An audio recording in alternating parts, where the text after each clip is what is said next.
गर्भाधान से लेकर के और अंत्येष्टि पर्यंत संस्कार हमारे सब उसी ढंग से अगर होते हैं, कुछ मत करो। न किसी ईसाई से कुछ कहने की जरूरत है, न किसी मुसलमान से कुछ कहने की जरूरत है, न बागेश्वर धाम से कुछ कहने की जरूरत है, न साईं बाबा से कहने की जरूरत है। आप अपने कर्मकांड पर अगर प्रतिष्ठित है, दुनिया में कोई माई का लाल आपके परिवार को बिगाड़ नहीं सकता है। समझे? हम नहीं जिएंगे। मुसलमानों की बात करते हो, वो स्कूल में भी पढ़ाते हैं और स्कूल के बाद मदरसे में भेजते भी नहीं बच्चों को। कम से कम नमाज पढ़ना और कायदा जो है वो पढ़ाना, ताकि वो अपनी भाषा पढ़े और समझ सके। कितने हिंदू हैं जो अपने बच्चों को संस्कृत सिखाने के लिए, इन आर्य समाजों में क्या होगा? इन आर्य समाज में कुछ भी तो नहीं हो रहा। अगर यहाँ यही हो जाता कि लोगों को थोड़ा बुला के बच्चों को थोड़ा संध्या हवन और थोड़ी संस्कृत भाषा सिखाने की कोई व्यवस्था होती तो कोई बात।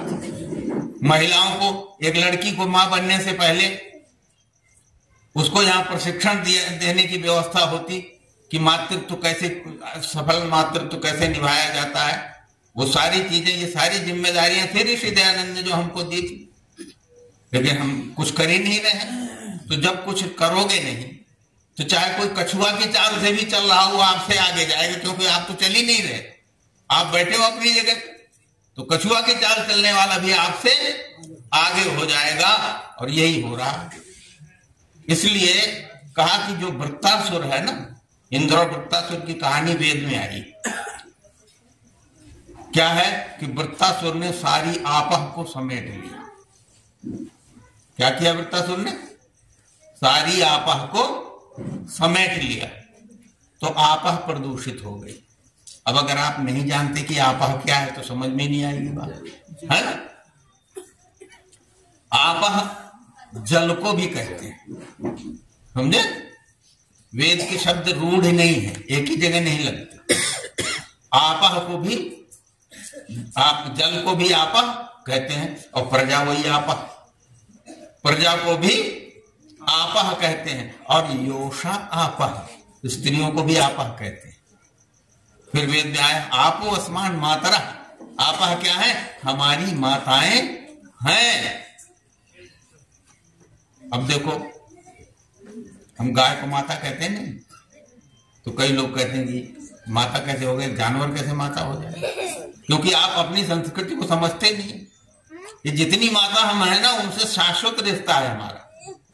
समझ गए ना? कहां से चलता है? जब आप कहते हो त्वमेव माता च पिता, किससे कहते हो?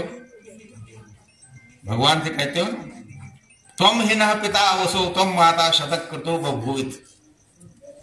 ये वेद मंत्र है। ये वही बात ये कह रहा, त्वम हिनः पिता वसो त्वम माता शतक्रतो बभूवित। अर्थात सुमननी है, हे भगवान, हम आपका सौमनस्य चाहते हैं। तुम ही हमारी माँ हो और तुम ही हमारे पिता हो। तो ये दोनों पोल, पितृपोल और मातृपोल, दोनों एक में है परमात्मा में। वही जब सृष्टि रचना करता है तो यही दोनों पोल इसमें संक्रमित हो जाते हैं, तो दो भागों में बट जाती है ये, नर और मादा के रूप में। सृष्टि कैसे बट जाती है? नर और मादा के रूप में। तो नर कौन है? तो बोले वृषा अग्नि। नर कौन है? अग्नि। और योषा आपह। तो आपह कौन है? वो माता है। और अग्नि कौन है? पिता है। फिर इन दोनों का आपह में ही अग्नि गर्भ धारण करता है। पढ़ा वेद मंत्र के नहीं? आपो हयद्वृष्टि विश्वमायन गर्भम दधाना जनयंती अग्नि।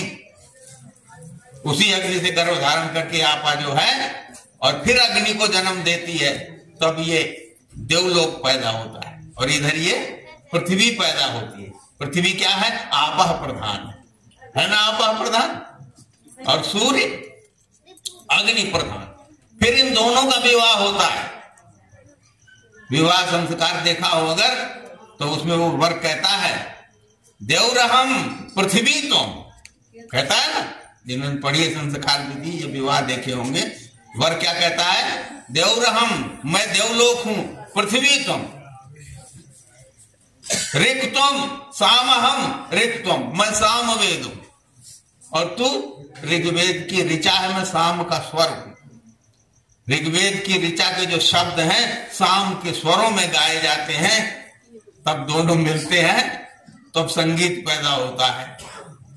उसी तरह से ये सूर्य और पृथ्वी का कभी विवाह हुआ, फिर इसका ऋतुकाल आया, पृथ्वी का ऋतुकाल आता है ना, मासिक माहवारी होती है ना महिलाओं को, और सारी माताओं को होती है, समझे ना। जब ऋतुकाल आया धरती का, तब इसने सूर्य से गर्भ धारण किया और उससे फिर ये सारी प्रजा पैदा हुई। मनुष्य उसमें से सबसे श्रेष्ठ है और बाकी ये सब पृथ्वी की धरती की संतान है। तो वृत्तासुर ने क्या किया कि आपह को समेट लिया। आपह को समेटने का यहां अर्थ ये लगाया जाएगा कि जो नारी समाज है, यानी आधा जो आपा से माता कहां से बनती है, जब माता गर्भ धारण करती है और बच्चा पैदा करती है तभी तो माता बनेगी ना।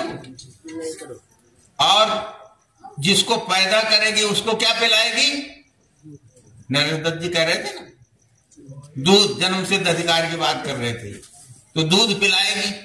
तो दूध पिया अपनी माता से, जब अपनी माता का दूध कम पड़ गया तो किसका दूध पीते हैं, गाय का। तो गाय का दूध क्यों पीते हैं, क्योंकि मां के दूध से सबसे अधिक मिलता जुलता जो दूध है वो किसका है, गाय का, इसलिए पीते हैं। तो अपनी माता हो गई तो दूध पिलाती है हमको, इसीलिए तो माता है ना।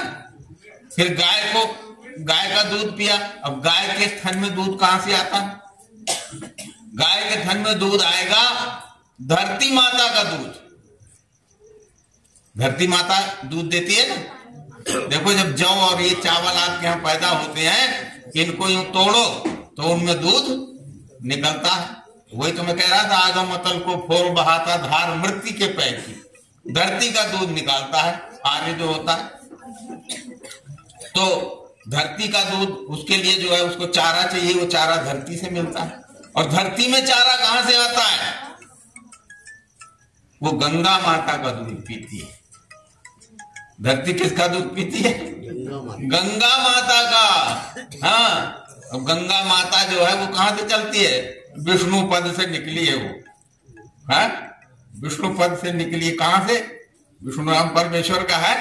तो आपा कहां से निकली है, ये वो मातृपोल जो आया है ना, परमात्मा में जो है मातृपोल था, वो माता थी विश्व की माता। वही जगन माता जो है आपा के माध्यम से चलती चलती संसार की जितनी माता है वो सब माँ है, जो बच्चा जनती है और दूध पिलाती वो सब माँ है। इसलिए हर वो माँ जो हमारे लिए कल्याणकारी है वो हमारे लिए पूज्य है, और जो हमारे लिए अकल्याणकारी है वो आसुरी माता बन गई। दो तरह की जलधाराएं हैं ना, एक खारी और एक मीठी। तो जो मीठी धाराएं हैं वही दूध देती हैं, उसी में कुछ पैदा होता है, उसी में कुछ उपजता है और उसी को खा के हम सब पलते हैं, उसी में फसल होती है, सब होता है। तो ये एक सिलसिला है। और वहीं से वो एक चीज आई है जिसका नाम है वात्सल्य। समझते हो वात्सल्य क्या होता है? हर मादा जो है जब बच्चा जनती है, मनुष्य को तो थोड़ा स्वार्थ रहता है कि बड़ा होके हमें हमारी मदद करेगा, हमारे संभालेगा, लेकिन पशु पक्षियों को कौन सा स्वार्थ है? हाँ, गाय भैंस को कौन सा स्वार्थ है? वो क्यों अपना बच्चा पैदा होती है और उसको चाटती हैं, गंदगी जीभ से चाटती हैं, जिसकी तरफ आप हाथ देख भी नहीं सकते, उसको चाट चाट के साफ करती हैं और बिना दूध पिलाए उसकी पेशाब टट्टी सब जीभ से चाट जाती है और बिना दूध पिलाए बेचैन रहती है, दौड़ी चली आती है, कई दिन तो चरने नहीं जाती उसके मुंह में। ये वात्सल्य भी वहीं से परमात्मा जो माता है हमारे सारे जगत की, वहीं से चल करके सारी मातृ जगत में आया है। तो ये अगर दूषित हो जाए, कौन? ये जो मातृपोल है ना हमारा, ये मातृपक्ष अगर दूषित हो जाए तो फिर कैसे दूषित होती है? अगर मादा दूध ना पिलाए तो कोई जिएंगे बच्चे? तो ये दूसरे प्राणी तो ये नहीं करते, वो तो दूध पिलाते हैं, लेकिन ये मानवी जो है, मानवी माँ, ये ऐसा अपराध करती है। इतिहास की घटना बता देता हूं। कुंती और कर्ण का जानते हो ना। कुंती गई कर्ण के पास, जब मतलब आया ना तो गई कि बेटा तू तो मेरा ही बेटा है, तो आजा अपने भाइयों की तरह, तू इन अपने भाइयों को दुश्मन क्यों बन रहा है। तो कर्ण ने क्या कहा, उसको भी दिनकर के शब्दों में सुनिए, है ना। हाँ, कैसी होगी वो मां कराल, निज तन से जो शिशु को निकाल, धाराओं में धर आती है अथवा जीवित दफनाती है। सेवती मांस पालती उदर में रख जिसको, सेवती मांस दस्तक जिसको, जीवन का अंश खिलाती है और अपना रुधिर पिलाती है। आती फिर उसको फेंक कहीं नागन होगी वो नार। वो मां नहीं हो सकती, वो स्त्री नहीं हो सकती। स्त्री होती तो उसमें वात्सल्य होता, लेकिन आज भी बहुत सारी महिलाएं जो फेंक आती हैं, नाजायज औलाद जो पैदा होती है उसको फेंक आती। लेकिन जब वृत्तासुर समाज को पकड़ लेता, वृत्तासुर नाम है भोगवाद का। किसका नाम है? आज भोगवाद में फंसी है आपकी मातृशक्ति सारी, और आप लोग भी फंसे। इंद्र होता तो थोड़ा भय रहता, लेकिन जब आप इंद्र नहीं रहे, इंद्र का मतलब ये इंद्रियां कहलाती है ना, इन इंद्रियों का जो स्वामी है वही इंद्र है। और अगर इंद्रियों के दास बन गए तो फिर इंद्र नहीं रहोगे। तो भोगवाद ने आपको इंद्रियों का दास बना दिया, तो जब इंद्र पद से ही डिग गए आप, तो फिर आप वृत्त को नहीं मारेंगे, वृत्त चढ़ बैठेगा आपको। ठीक है ना। अब आप देखो कि आप वृत्त से पराजित होना चाहते हैं कि वृत्त का वध करना चाहते हैं। तो जब आपस को समेट लिया उसने, तो सारी आपस दूषित हो गई। तब इंद्र ने क्या किया कि वज्र बनाया, और वज्र बना करके उसको मारा तो वृत्त जो है उसके 2 टुकड़े हो गए। ध्यान से समझना मेरी बात को, नहीं कुछ पल्ले नहीं पड़ेगा, वेद की बात बता रहा हूं। जब उसने वज्र से मारा तो वृत्त के 2 टुकड़े हो गए। एक को उसने प्रजाओं के पेट में डाल दिया और एक का बना दिया चंद्रमा। ये 2 टुकड़े हैं वृत्त के। एक जो आप भोजन करते हैं ना, ये वृत्त का ही भाग है, और एक ये जो टुकड़ा है ये चंद्रमा, ये आपकी संतान है, औलाद है। इंद्र ने वृत्त को कैसे मारा कि भोग को वहीं तक सीमित रखा जिससे पेट में खा के जीवन चलता रहे, और दूसरे टुकड़े को जो है वो संतान में परिवर्तित कर दिया। ये देवों का ये पुत्र है। ये इसको खा के रोज 15 दिन कम होता जाता है ना, तो पहले इसको बढ़ाते हैं, जब पूरा हो जाता है तब खाना शुरू करते हैं। कौन खाते हैं? देवता। और थोड़ा थोड़ा खाते खाते अमावस्या के दिन पूरा कर देते हैं। हम भी अपनी संतान को खाते हैं, लेकिन देवों का खाना और असुरों के खाने में फर्क है। देव कैसा खाते हैं कि देव जीवित खाते हैं। देव जो है जीवित खाते हैं, वो मरा हुआ नहीं खाते।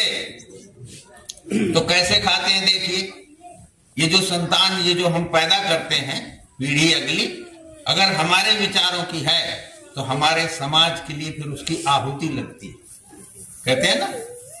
और आहुति काहे की लगती है? इसकी सबसे कीमती चीज जो गृहस्थ में तैयार होती है वो क्या है? ये है खोपड़ी। खोपड़ी क्यों कहते हैं? जाने क्या क्या खोया पड़ा है ना। हाँ, और इतनी कीमती चीज है, इतनी कीमती चीज है कि अभी तक साइंटिस्टों का कहना है कि ये खोपड़ी जो है, इसका 7% से ज्यादा, 7% से ज्यादा अभी तक किसी ने काम ही नहीं लिया। आप देखो विज्ञान कितना बढ़ गया है, लेकिन ये सब 7% के इस्तेमाल में। तो अभी कितना बाकी पड़ा है? 93% अभी बाकी पड़ा है, इसका कोई प्रयोग नहीं किया गया। और इसको प्रयोग का तरीका अगर कोई है कहीं किसी के पास, तो वो वैदिक धर्म में, वो वेद में। योग क्या है आपका? योग और कुछ नहीं, आपकी मशीन के खटके दबाने का ही की कला का नाम ही योग है। और हम इतने अभागे कि स्वामी दयानंद जैसा गुरु और वेद जैसा ग्रंथ पा करके भी हमको इस खोपड़ी की खटके दबाने ही नहीं आए पूरी तरह, है ना। अभी तक जो ये आविष्कार अनुसंधान हुए ना, अचानक किसी का खटका दब गया उससे हुए।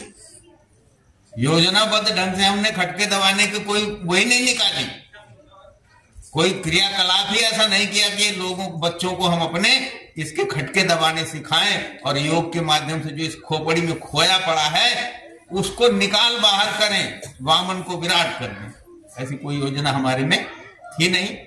तो इसलिए जब आपह जब समेट लेता है, आपह को जब समेट लेता है वृत्रासुर, तो समझ लो कि भोगवाद के चंगुल में ये सब फंस गई। और भोगवाद क्या चाहता है? नवता चाहता है। क्षणे क्षणे नवताम उपैति, है ना। पुराना इसको पसंद नहीं है। तो इनको देखो ना, ये कभी ये एक इधर अलग तरह की बिंदी लगाएंगी होठ में, कुछ कभी दूसरी तरह की लगाएंगी, कभी यहाँ लगाएंगी, कहीं कील पहन लेंगी, कहीं यहाँ पहन लेंगी। इनको ये डर रहता है कि हमारी कीमत कम ना हो जाए कहीं। हाँ, ये मनोवैज्ञानिक वेद में आया है। और ऐसा ना हो कि हमारा माल कोई दूसरा हड़प जाए, है ना। तो ये नवता, ये भय रहता है इसमें। इसलिए विवाह संस्कार में प्रतिज्ञा करवाती है। वो गांठ बांधते हैं ना, गांठ सबकी बंधी है पर पता किसी को नहीं गांठ बांधी क्यों जाती है ना। तो वो कहती है अभि त्वाम अनुजातेन दधामि मम वाससा, मैं अपने वस्त्र से जो है तेरे पीछे चलती हूं, तुझको बांध रही हूं। क्यों बांध रही हूं? तो कहती है यथासो मम केवलो भव, जिससे कि तू सिर्फ मेरा हो जा। और भी स्पष्ट करती है नान्यासाम कीर्तयाश्च, किसी दूसरी का कीर्तन मत करना। बड़ी मनोवैज्ञानिक बात है। गृहस्थ का सुख इसी में है, समझे ना। तो कपड़े से बांध देने से क्या मतलब है? कहने लगे ये कपड़ा नहीं है, ये मेरी लाज है। साड़ी से क्या करती हूं मैं? लाज ढकती हूं। तो मेरी लाज है, ये तेरा जो दुपट्टा है ना, ये तेरा सम्मान है। आज ये जो गांठ बांध रही हो ना, ये अपनी लाज और तेरे सम्मान की गांठ है। ये न तू भागे किसी का कीर्तन करता हुआ और न मैं किसी का कीर्तन करती हुई भागूं। आज से दोनों बंध जाएं इसी तरह से। मेरी लाज तेरे हाथ में और तेरा सम्मान मेरे हाथ में, ये है उसका वो। तो भोगवाद में ये भय रहता है। जिस घर में ये संशय हो, पत्नी का पति के ऊपर भरोसा नहीं हो और पति का पत्नी के ऊपर भरोसा नहीं हो, उससे बड़ा नरक और कोई हो नहीं सकता है। सारी शांति सुख चैन सब गायब। पत्नी को पता हो, घर से बाहर गया तो सोचेगी पता नहीं कहां मर रहा होगा कम वक्त, है ना। और पति सोचेगा, उसको अगर भरोसा नहीं पत्नी पे, वो सोचेगा मुझे तो यहाँ आना पड़ गया, मैं यहाँ आ गया, पता नहीं वो क्या गुल खिला रही होगी, है। तो चैन का जीवन रहेगा क्या? ये है वैदिक धर्म। जब इसी को आप बहाल नहीं कर सकते, पति पत्नी का आपसी भरोसा ही नहीं हम बना सकते हैं, और चरित्रहीनता का अखाड़ा गर्म होगा जब, तो फिर ऋषि दयानंद के सपनों का समाज कैसे बन सकता है? नहीं बन सकता किसी तरह। तो वृत्तासुर का जहां वो होता है, वो नवता पसंद करता है। रोज नई चीज चाहिए। तो नई चीज में क्या होता है? कीमत किसकी कम होती है? नर की नहीं होती कीमत कम। नर तो अपने अपना काम किया और अलग हो गया, वो बच्चे को भी संभालना नहीं चाहता। बच्चा किसको संभालना पड़ता है? मादा को, है ना। और मादा अगर बच्चा जनती है तो उसका सौंदर्य खत्म होता है, कमजोर होती है, तो उसकी तरफ फिर कोई देखेगा नहीं। इसलिए नरेश जी कह रहे थे ना कि बच्चा नहीं पैदा करना चाहती, दूध नहीं पिलाना चाहती। ये तो असामाजिक कृत्य है सारा का सारा। पीढ़ी कैसे होगी आपकी? और एक बात सुनिए, हर मनुष्य का 25 साल का जीवन जो है वो दूसरे बनाते हैं कि नहीं? जन्म से लेकर के और जब तक वो स्नातक न बन जाए तो कौन बनाता है? दूसरे बनाते हैं। और वो दूसरे अगर मूर्ख हैं अथवा आपका जीवन दर्शन लेके नहीं चल रहे हैं तो संतान आपकी जो आपके वीर से भले पैदा हो, लेकिन मस्तिष्क की जो वो है वो किसी और की आ जाएगी, और इसलिए वो आपके जीवन दर्शन को लेके न जिएगा और न उसको आगे बढ़ाएगा और न उसके लिए अपनी आहुति देगा। समझे ना? तो बिना आहुति के ये जो खोपड़ियां गृहस्थ में पैदा होती हैं, इन्हीं की आहुति लगती है समाज में। जब अपना योगदान करते हैं ना तो दिमाग से ही तो काम करते हैं ना। तो मरते दम तक ऋषि दयानंद का दिमाग ही तो लगा ना, और दिमाग की आहुति उन्होंने दे दी और उसके साथ शरीर भी अपना बलिदान कर दिया। तो इसलिए बलिदानी परंपरा में तो बलिदानियों की ही जरूरत है भाई, है ना। ऋषि दयानंद ने पग पग पर जोखम उठाए, और वही जोखम अगर हम उठाने को तैयार हैं तो ठीक है। तो इसलिए जब महिलाओं की यह स्थिति हो जाए कि वो भोगवाद में फंस के फैशन परस्त हो जाए, तो विचारकों का कहना है फैशन और मौत दोनों सगी बहनें। सुन लो ध्यान से आप लोग भी, फैशन और मौत दोनों सगी बहनें। और विवाह संस्कार में कहा जाता है ये जो श्रृंगार का अधिकार देता हूं आज से, तो प्रत्वा मुंचाम वर्णों से पाशा होता है ना, केश मुंचन।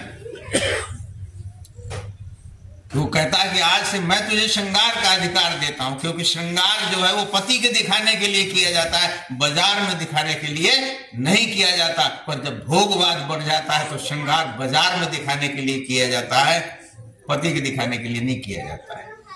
समझे ना? और भोगवाद में कोई भी जो है न तो पत्नी व्रता रहते हैं न कोई पति व्रता रहता है। समझे ना? और ये सब हो गया है आपके समाज में।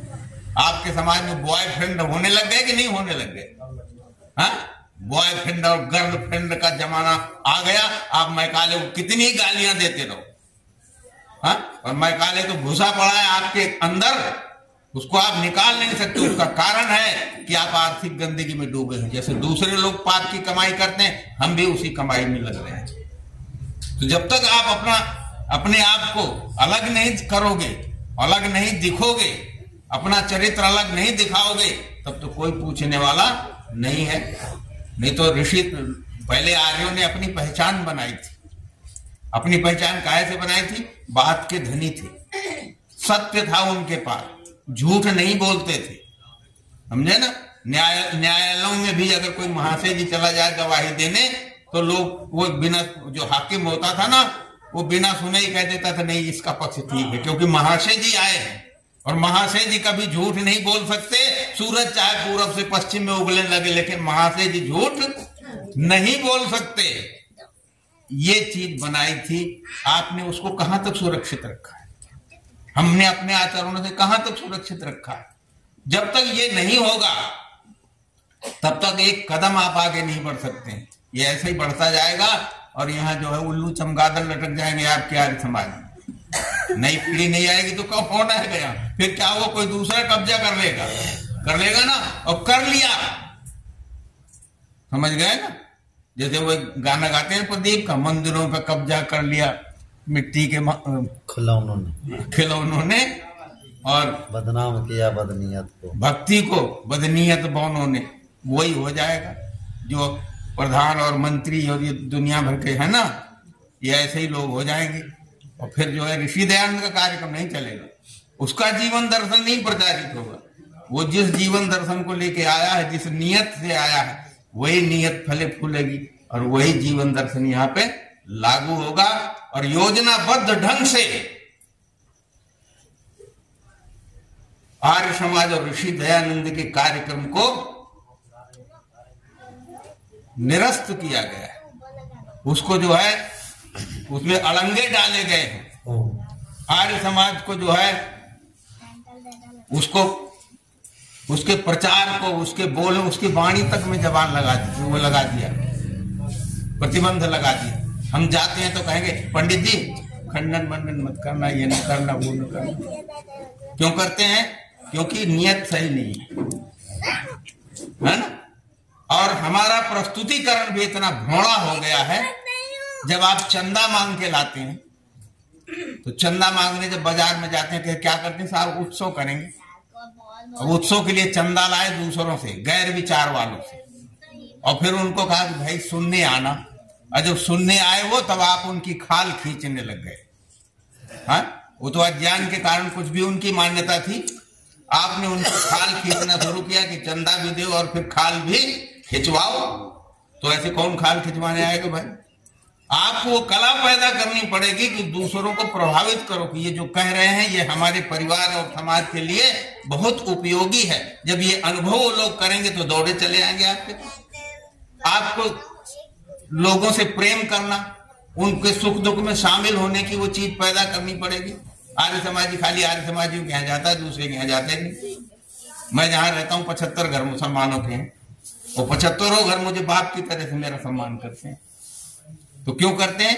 मेरे व्यवहार के कारण, मेरे रहन सहन के कारण। और हम उत्सव करते हैं, सब खंडन करते हैं, कोई बुरा नहीं मानता। सब उनको मेहमान मान के कि भाई अतिथि हैं, ये है, इनको जैसा समझ में आ रहा है कह रहे हैं। कोई ऐसा दंगा फसाद की कोई बात ही नहीं होती। और स्वामी दयानंद से क्या नहीं मिलते थे क्या? स्वामी दयानंद सर सैयद अहमद खां आते थे कि नहीं मिलने? पादरी स्कॉट आते थे कि नहीं आते थे? और उठा के उनको सबसे ऊपर जामा मस्जिद और उसके स्वामी श्रद्धानंद को जामा मस्जिद के मेंबर से जो है वो दिलवाया व्याख्यान उन्होंने। और पादरी स्कॉट ने चर्च के मेंबर पर खड़े होकर के जो है उनको स्वामी जी का स्वागत किया और उनका व्याख्यान करवाया। और ईसाइयत के खिलाफ जो ठीक बातें नहीं थी ईसाइयत में, उन्हीं की चर्चा उन्होंने की। ये है ऋषि दयानंद का रास्ता। ये नहीं है कि धारा में बह के किसी भी कोई विधर्मी है उसको पकड़ के मार डाला। ये कौन सी वीरता है बताइए? हमारा है विचार विनिमय का। तुम्हारे में इतना दम होना चाहिए। आज समाज का जो विचार चलता था, वो भी घटना एक इतिहास की सुना देता हूं। कलकत्ता का पादरी वो था, मुल्ला मौलवी आलिम फाजिल, गुलाम हैदर उसका नाम था। वो आगरा में भोजदत्त आर्य मुसाफिर का विद्यालय चलता था, तो वहां से कुरान का खंडन होता था। उसको उसने पढ़ा, छपता था वो बकायदा, पढ़ के और उसको गुस्सा आ गया और उसने जो है इतना बड़ा छुरा लेकर के और बक्से में रख करके और आ गया और बोला वो भोजदत्त आर्य मुसाफिर कौन है? तो कहने लगे कि भोजदत्त आर्य मुसाफिर से मिलना है कि मिल जाएंगे, बैठो, कहाँ से आए हो, पानी पियो। पानी पिलाया, फिर बोले नहाओ धो रोटी खाओ। मैं ही हूं भोजदत्त आर्य मुसाफिर। तो बोले मैं आपसे शास्त्रार्थ करने आया। बोले शास्त्रार्थ भी कर लेना, भोजन वोजन तो करो भाई। तो उसको भोजन करवाया और आराम, बोले आराम करो, सो लो थोड़ी देर, फिर करेंगे चर्चा। उसके बाद 7 दिन तक शास्त्रार्थ हुआ और अंत में उस गुलाम हैदर ने वो अटैची खोल करके और वो छुरा निकाल के कहा कि भोजदत्त जी, ये छुरा लाया था मैं आपकी हत्या करने के लिए, लेकिन तुमने तो इस गुलाम हैदर को बिना छुरे के ही मार दिया। अब मैं गुलाम हैदर नहीं रहा, मुझे शुद्ध करो। उन्होंने कहा कि अरे भाई तू अपने घर में जाकर पूछ ले, अपने बच्चों से पूछ ले, जा करके तेरी पत्नी से पूछ ले। बोले कुछ नहीं, अब गुलाम हैदर मर गया, अब मुझे शुद्ध कर लो। ये है आर्य समाज का कार्य, समझे ना? और इतिहास बताता है कि हमने बड़े बड़े आलिम फाजिल मौलवी और बड़े बड़े धुरंधर जो है, फादर जो है, जिनको हमने शुद्ध किया और जीवन गला दिया। और हिंदुओं की उपेक्षा और तिरस्कार को सह करके भी वो आर्य समाज को छोड़ करके नहीं गए। लेकिन आप लोगों ने इन हिंदुओं की नकल करके और इन हिंदुओं में घुलने के लिए, और जो लोग ऋषि दयानंद को और आर्य समाज को फूटी आंख नहीं देखना चाहते हैं, उनके बीच में शामिल होकर के उनके ही गुणानुवाद में लग गए और उसको धर्म मान बैठे। ऋषि दयानंद ने जिसको पाखंड कहा, उसको उनके उन पाखंडियों के साथ आप जो है घुले मिले फिर रहे और आर्य समाजों पे कब्जा करवा के बैठा दिया और आर्य चल संपत्ति कब्जा कर लिया लोगों ने। तो सोचो समझो, बात थोड़ी बुरी लगी होगी मेरी, लेकिन ये समय है सोचने का। आज नहीं सोचोगे तो फिर कभी कुछ नहीं होगा।